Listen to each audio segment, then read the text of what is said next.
Welcome back to day 18.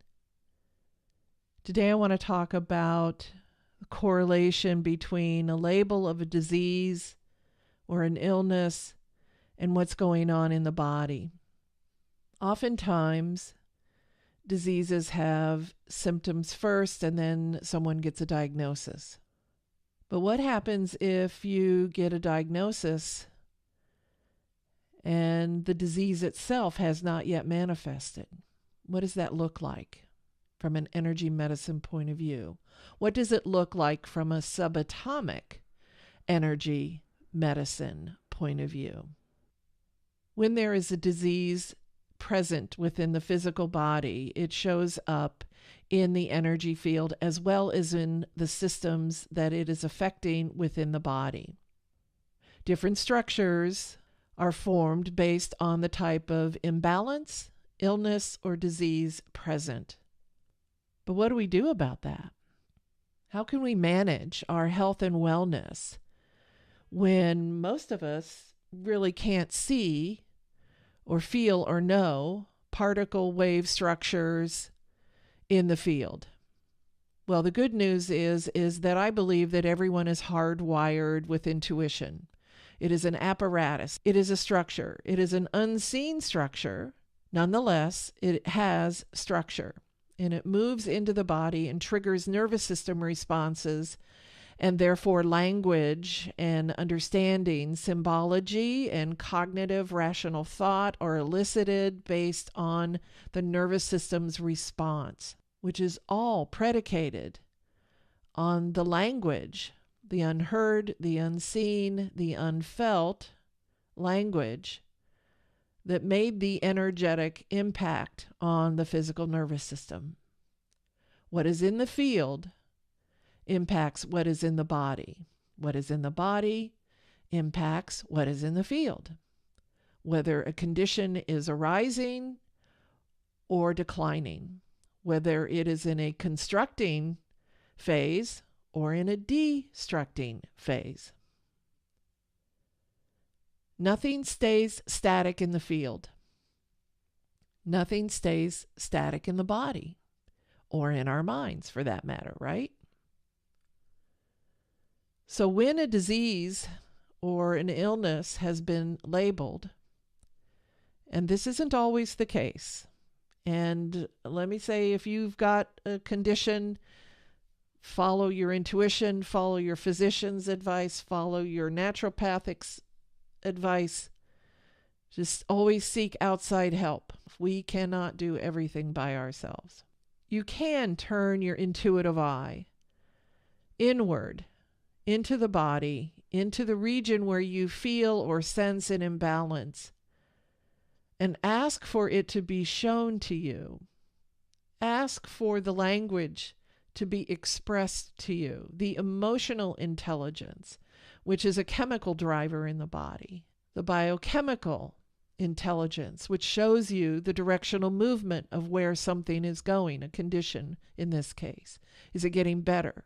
Is it getting worse? Is it in stasis? Is it just staying the same and hanging out? And then take your mind's attention out into the energy field. Locate the corresponding sensation out in your field. This isn't that hard to do.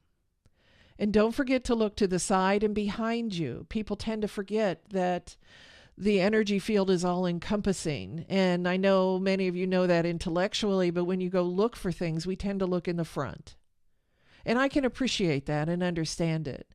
Most of the conditions, aspects of life, whether it's a new book, somebody who's going to write a book, a new car, a baby. I love when I see babies in the field. All of those things are usually in the front of the field when they are approaching in the continuum of manifestation. And the likelihood of manifestation of anything, in this case we're talking about a condition or an imbalance or illness or disease, they usually line up within the front of the field as far as the bulk of that demonstration.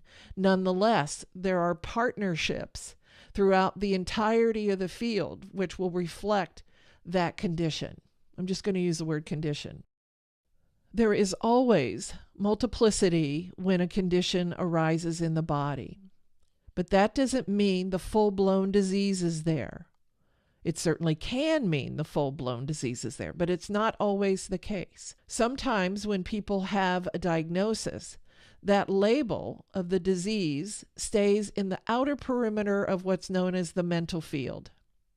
And it stays there. And it can stay there and stay there and stay there for years.